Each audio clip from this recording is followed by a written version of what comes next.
forcément, quand tu vois ce qui s'est passé, alors ce n'est qu'un match contre les Pays-Bas, mais même les matchs d'avant, ou contre l'Islande on avait galéré, ou même contre l'Allemagne et les Pays-Bas à domicile où tu gagnes, tu galères au moins une mi-temps sur les deux. Il y a des choses, c'est pas parce que tu gagnes que Didier dit bon bah voilà, tout va bien, on gagne, je remets les mêmes. Non, au début il a remis les mêmes, mais je pense que là il y a des gros points d'interrogation déjà sur les joueurs, mais après sur ce dispositif, là il leur avait demandé d'avoir un bloc un peu plus haut, alors bien aidé par cette équipe d'Uruguay où là je rejoins Daniel.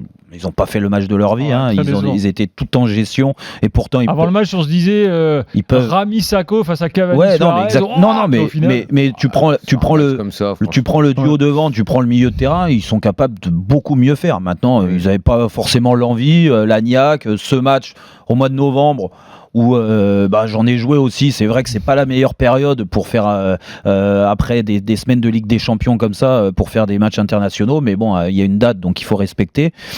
C'est pas là que tu fais tes meilleurs matchs.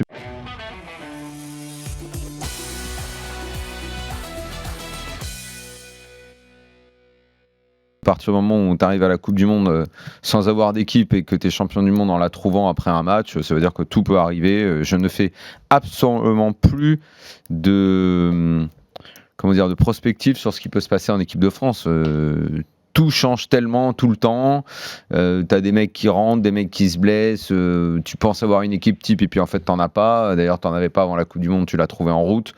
Donc là, s'il faut pendant 2 ans se remettre à chercher la façon dont les Bleus vont pouvoir jouer, avec qui et comment, sachant que avant la Coupe du Monde tout peut encore changer et pendant encore, moi tout ça. Je sais bien qu'il faut qu'on parle de l'équipe de France, tout ça, mais pourquoi j'appréhende en fait toujours ces périodes-là ? Parce que je pense que ce qu'on dit ne sert pas à grand-chose.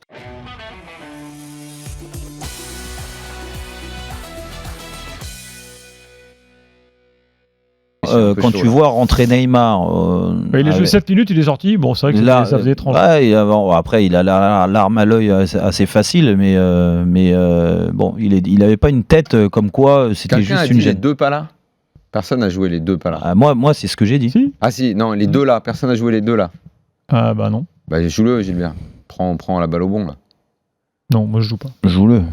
En tout cas, moi j'espère que j'aurai faux, hein, parce que je veux dire que si Mbappé et Neymar sont pas là, là on est mal barré. Hein.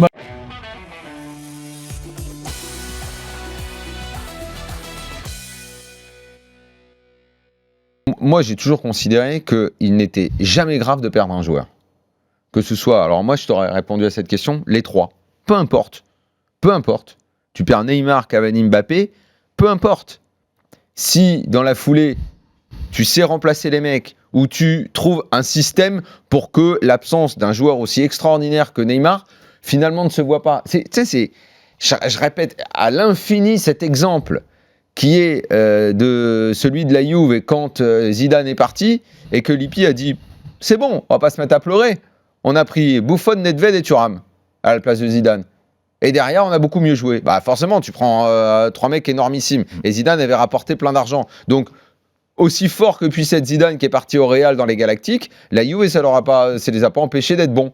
Si Neymar demain se barre, peu importe Cavani, Mbappé, machin, tout, bah, tu prendras peut-être 2 autres mecs, ton système changera et tu seras tout aussi efficace. Quand tu es un vrai bon club, c'est comme ça que ça doit se passer.